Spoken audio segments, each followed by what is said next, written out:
Welcome to Rotary and Serving Our Community. My name is Wade Nomura, and today we're going to be taking a look at how Rotary trains its future leaders. Each year, Rotary changes its leadership all the way from the club level up internationally. And with us today, we have three special guests, two president-elects that will be serving, and the chairman that was in charge of training these two people. Janice Sugiyama with the Rotary Club of Carpinteria Morning. Welcome, Janice. Thank you. Chris Baxter, president-elect for the Rotary Club of Santa Barbara Sunrise. Hello. And Rich Dell'Acqua, who was the chairman of the 2016 PETS seminars. Thank you, Rich, for coming. You're very welcome. By the way, how far was it that you had to drive today? About 4 hours and 15 minutes. 4 hours and 15 minutes. Traffic? A little bit here and there. We tried not to have that happen for you. My apologies to that. Typical Southern California. So. It is. So we'll start with you, Janice. Tell us a little bit about yourself. Doesn't have to be Rotary, just we want to hear a little bit about you. Well, I'm a general dentist. I practice with my husband. We've been in the Carpinteria area for almost 30 years. We raised our daughter here, and she went to Bishop. And currently, I still volunteer with the California Dental Association. We're going to be putting on a big free dental clinic in Ventura on April 16th, 17th. And I'm also involved with a community picnic for the Japanese community picnic, and just a variety of things. Plus, I do my Rotary things, and I've been doing it since 2002. Very good. Thank you. Chris, how about you? Well, we'll go back a little bit further. I was born in Colorado. My father's a veterinarian. I was born out there while he was still going to school. And when he finished, he started his practice in Downey, California. So I grew up in the LA area. And but moved to Santa Barbara in '93, so I've been here for a few years. And I came to Santa Barbara to work in the infrared industry. Started working for Santa Barbara Research years ago, and cut my teeth, and eventually started my own company in partnership with two other great colleagues. And we developed that business, producing advanced infrared sensors, camera systems, image processors, and later sold the business to Teledyne Scientific and Imaging. So I'm currently consulting in the industry and getting much more involved in Rotary. And when the past presidents of my club found that I was transitioning out of my business, they quickly jumped on me and asked me to become president of our club, which is something that I've wanted to do for a long time. So enjoying the process. Great. Thank you. Rich, how about you? Yes, I could go back a little bit further than Chris. I was born almost 75 years ago, and Chris mentioned cutting teeth, and Janice is a dentist. I'm a retired orthodontist, so retired about 14, 15 years ago, and we moved to Southern California at that time. My professional practice was up in Livermore, California. Okay, so I was involved with Rotary since 1985. I was a charter member of the Tracy Sunrise Club, and that was my initiation into Rotary. And at that time, what caught my fancy was the beginning of the Polio Plus program. Because when I was in Tracy, we had Joe Serra, the orthopedic surgeon, came and gave our club a presentation of his stab techniques that he was doing in Africa. So in the back of my mind, at that time, being that the Rotary was starting Polio Plus, an ounce of prevention is worth a pound of cure. So that really stuck with me, and I've been in Rotary 4 different clubs because of moving, so probably a total of 27 or 28 years now. So being that my wife and I are retired, we really have taken Rotary as part of our life. So it's given us a lot of satisfaction and a lot of happiness too in doing our Rotary project. So very true. Very true. Rich, tell us a little bit about what we call PETS. What does PETS stand for, and what is the event? I remember a past RI director from Mexico. He had something on the internet that he was associated with PETS, and so some of his friends thought he was working for a dog food company. So PETS is President-Elect's Training Session or Seminar. And I do enjoy history. It's always nice to know where we came from. and what has progressed. And interestingly enough, in 1977, there was really no organized curriculum or method of training incoming president-elects. So during that period of time, an incoming district governor named Jim Vanderburg had the idea, being that Rotary is so important to deliver the service that the clubs provide, why aren't our president-elects trained to be more effective in delivering that mission?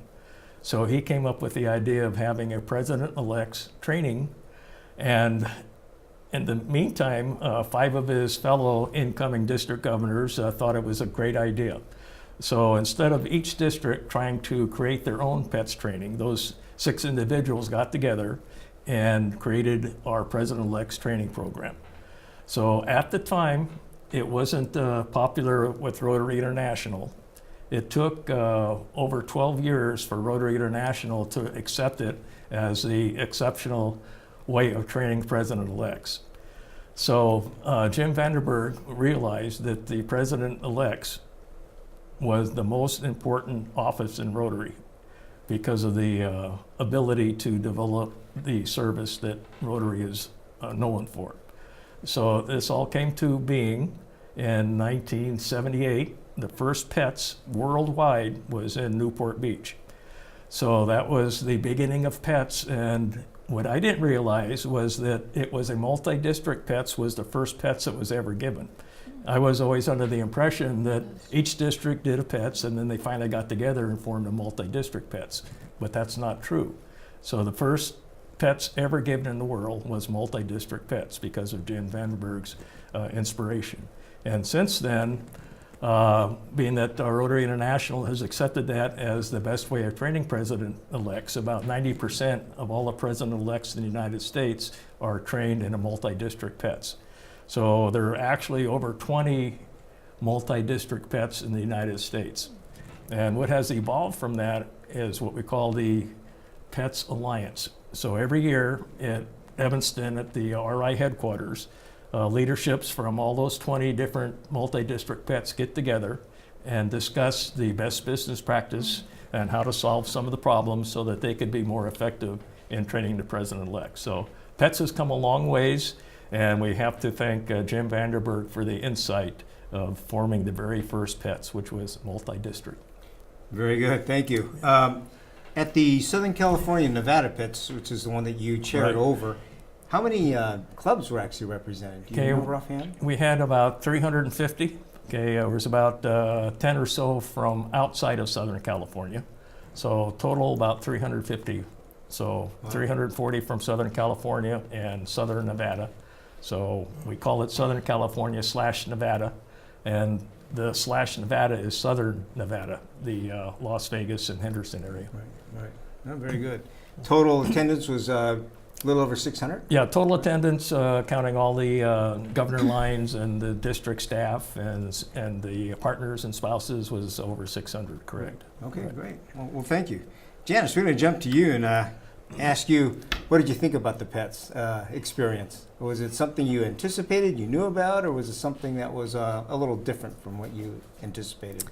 Well, it was a little different perhaps, but my husband was a president 20 years ago, so we had gone to the LA Marriott again for his PETS. But, you know, they certainly took advantage of the technology available, and we had our own app on our phone so we could find things we needed, and certainly a lot of dialogue before and after the PETS. So I think it was a very well-run meeting and, you know, better than I thought.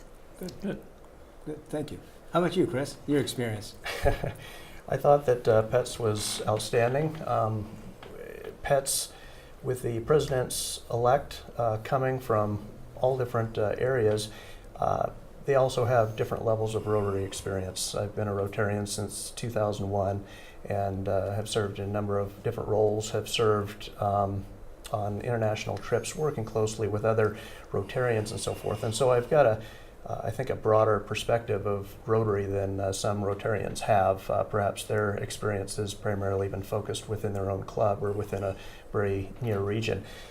PETS is an opportunity to come together with Rotarians from all different areas, a great opportunity to network, build new friendships, resources to help you throughout your coming year.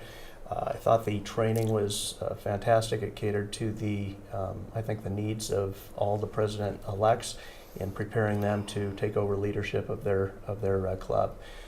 It was a lot of sessions, training, helping us to become better leaders once we step in, but it was also a lot of fellowship and a lot of great entertainment and inspiring speakers. Great, thank you.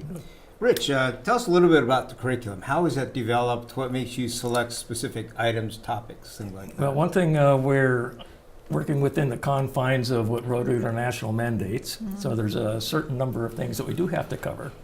But the PETS experience itself is not long enough to cover everything. So our district governor-elects are the ones that choose which courses they would like to see taught at PETS. And the courses that are not taught at PETS that are mandated by RI are actually taught at the district level at what we call a prep session, either half a day or full day. Used to be called pre-PETS. So that kind of fills in the gap of what we can't cover at the actual PETS seminar itself. Yeah, so the district governor-elects are the ones that select the courses that are to be taught at PETS. So the unique thing about PETS is that it's really under direction of the district governor-elects, because it's their district president-elects that are doing, having the training. So they give us direction, and the PETS committee itself, our charge is to deliver what the president-elects, what they think that their president-elects should be trained. So it's a wonderful way of the PETS committee not taking control over what the president, what the district governor-elects really want. So I remember at one of my PETS Alliance meetings, there were some district governor-elects that were very upset because their multi-district PETS really didn't allow them to have the input that they wish they would have had. And it's actually RI mandates that the district governor-elects are the ones that really control the program, what courses are being given, and even to the point of who the keynote speakers are. Great. Oh, thank you. You're welcome. As far as curriculum, what specific topic did you actually have takeaway from? Is there something that jumped out that you didn't know about that you were brought familiar with in that process? Janice? I can't recall, really. I mean, being a senior Rotarian, I was always struck by the fact that some of our president-elects are relatively new. And so when I would mention things that I think we all are familiar with, they kind of looked at me like, what? So, no, I mean, I think I like to listen to the other president-elects and hear their situations. Certainly we are not all identical. The clubs vary in size, location, they vary in the types of problems they're facing, and that I found very, very interesting. Good, thank you. How about you, Chris? Well, Rotary today is really focused on bringing in younger, vibrant members, and there was some sessions talking about attracting younger members to Rotary. What is attractive to them? And I know that a number of Rotary clubs are working hard to grow their memberships and so forth, and they're a tremendous resource. So I think that sitting in on a panel where one of the panelists had attended the Berkeley youth session, I don't know the title of that, but to have an opportunity to speak with him afterwards, some very pointed questions. I think young people have a real interest. I think Rotary has a lot of value for young people that are looking for networking opportunities, building good friendships with not just people within their age groups, but across broader age group. And then also too, the opportunity for mentorship. How many opportunities does a young professional have to meet such a broad range of people in various professions, develop a friendship and potentially a mentoring relationship? I think that there's tremendous value there. And the other facet is that a lot of young people really want to contribute to their community, and Rotary is a perfect organization to do that. And so really looking to spread that message and really present the value of Rotary to young people. Good. Now, from that, did you come up with a plan on how you plan to bring in these type of members, something as far as a strategy? Yes, as a matter of fact, and we're already implementing measures to attract, and I won't say just focused on young members, but all members. I think a healthy club is a Rotary club that represents various ages, you know, from top to bottom, if you will. But with regard to focus on the younger population, it's really reaching out to our networks. We've already been successful in attracting younger members, but also through Rotary's Interact and Rotaract. Those are perfect pipelines for young people to learn about Rotary, get involved at a young age in terms of service projects, develop relationships, assuming there's strong connections between the Interact, Rotaract, and the Rotary Club, where it's a natural transition as they get older. And with regard to attracting just the general public who has an interest in service and fellowship, we had a very successful mixer at the Santa Barbara Club recently, and that's where our club meets every Wednesday morning. It's an outstanding facility with an outstanding staff. It was well organized and well attended, and so as a result of that, already we've had a number of prospective members showing strong interest, and some of those are transitioning into members in our club. Great, thank you. How about you, Janice? Any plans on gaining members? Is there a plan you have put in place for membership increases? Well, we always believe that programs bring in good members, and we always try to line up a good program for the year. But we're taking a little step back this year and trying to make our members good Rotarians. And in order to do that, we have to, maybe present programs that talk about Rotary a little bit more instead of just bringing them in and then they have to figure it out on their own. Other things we're trying to do is to increase fellowship, so that would mean letting the new members find out about the old members and the things they've worked on and the things they've seen.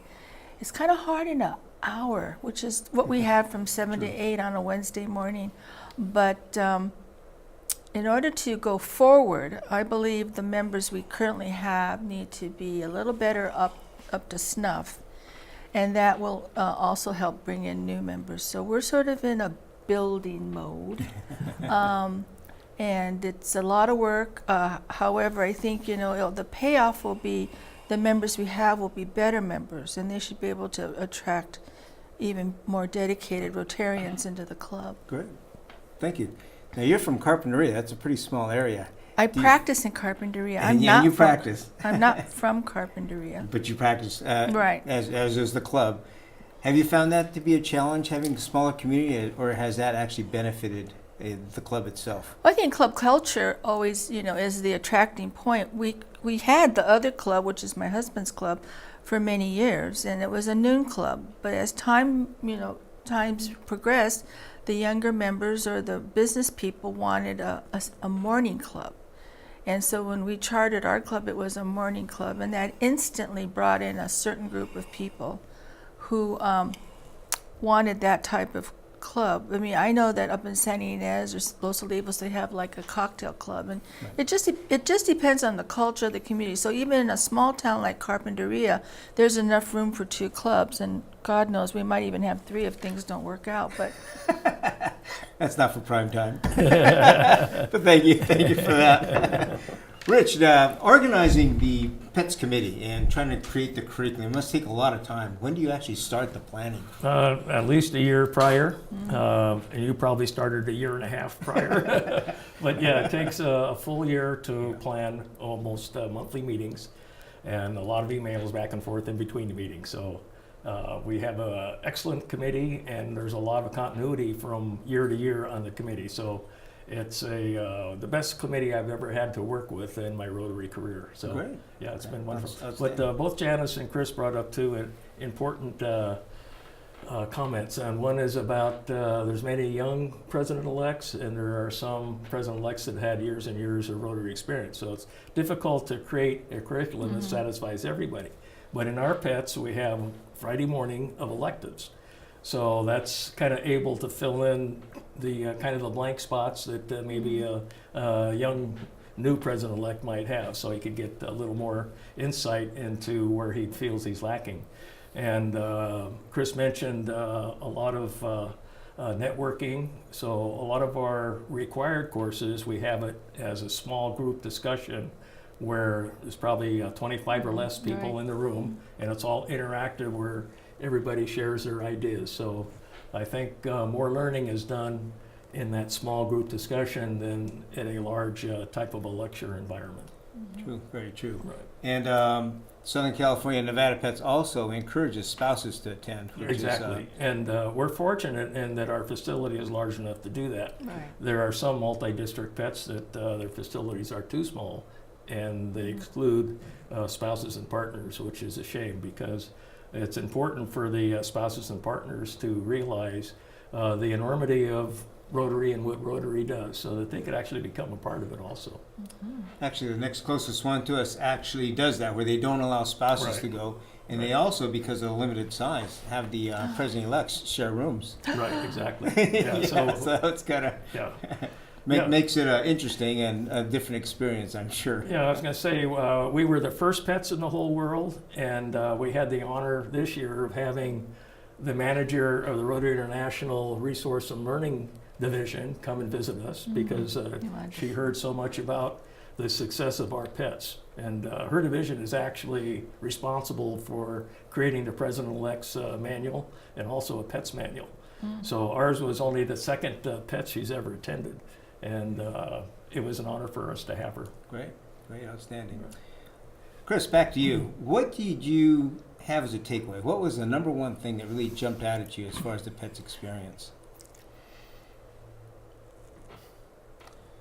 Well, I think that it was a number of things. I don't know that I can point to just one. I think that it was, because I have been a member of Rotary for a number of years, I have a lot of information and experiences under my belt, but to attend the pets, it was extremely well organized, and I was able to take away a number of different nuggets that will help me in my leadership organization. But I think that perhaps really what it is the real emphasis on making sure that president-elects have the training that they need to be successful once they find themselves leading their clubs.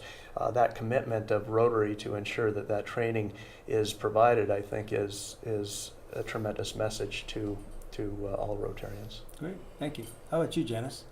Well, I always thought the most important thing was meeting Chris there at the meeting the fellow president-elects from Group 8 was important because Now, Group 8 is?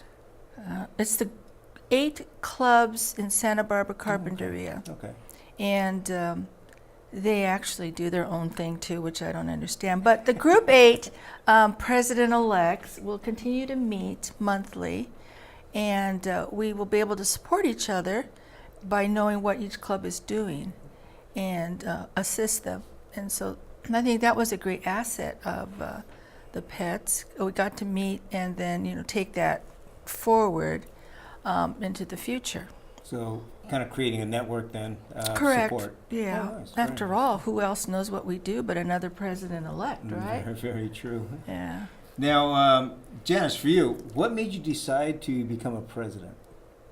Oh, you ask all the hard questions. Only to you. Well, Be easier for Chris. being club president is an honor. However, it is a very time-consuming job. When we chartered the club, I assisted Charter President Joe Lazaro, and pretty much learned a lot of what goes on. And as the years went on, there were some good presidents and some not so good presidents, and so it's really not a job I sought, but because we are Rotarians, and when we see that there's a need, we try to, help our club by serving in that capacity. Thank you. How about you, Chris? Why did I want to become president? Well, I know I was on the short list for a while, and so when I transitioned, that's when they struck. But no, I did. I wanted to become president of the club. We have an outstanding club. I've been a member long enough that I know they're all my friends, and it's, I think, an honor to lead the club and continue in the success that Rotary Club of Santa Barbara Sunrise has enjoyed over the years. There's always challenges that come up, and I'm looking forward to tackling that with my board and including all the membership, so that we grow in fellowship and strengthen the projects that we work on that really have a profound impact on our local community and internationally. Great, thank you. So as a president, what do you think about a one-year term? Did you find that kind of unusual? Do you think 1 year is plenty or not enough time? Well, I think given the fact that everybody has a lot of commitments in life, to carve out the time to serve as president in a effective way, 1 year is probably about as much as most people can consider. Anything beyond that, I think you're going to have fewer takers, and it's just going to be a real challenge. Anything shorter than that, I think, would be difficult to implement initiatives that that particular president, that particular club might want to undertake under that leadership. Great, thank you. How about you, Janice? Well, I think given we have sort of a line of succession, we have our president-elect nominee, our president-elect, and our president. And in an ideal world, that would be a developing model so that by the time you become president, you're equipped to handle the job. I think for some people, unfortunately, being president is a learning experience on the job, and then when it's completed, they regret not doing certain things and they want to do it again. But it's a one-shot deal, and so I think 1 year is sufficient. And Rich, real quickly, but knowing that it's a one-year commitment for the presidents, how much emphasis do you put on that curriculum, just being that one specific Well, point, that's being what very makes it brief? so important. In addition to the fact that the club president is the most important position in Rotary. And you'll find this going to be your most gratifying year that you will spend in Rotary as being the club president. So I congratulate you both for taking up the challenge, and I'm sure you're going to be very successful, and you're going to be very gratified with the year. Well, very good. Well, thank you, everybody, for joining us. And by the way, good luck on your upcoming years. I'm sure they're going to be very successful. You especially, Janice, since you're going to be my president. Well, You better be good. She's got to work it out for her. And for you, Rich, also, for your time and commitment. Thanks for that long drive. We sure appreciate it. You're very welcome. And with that, next time, hopefully you can stop by, take a look at some of these clubs and see how the next year's presidents will be doing. I'm sure they'll do an outstanding job. And with that, thank you very much, and we'll see you next time.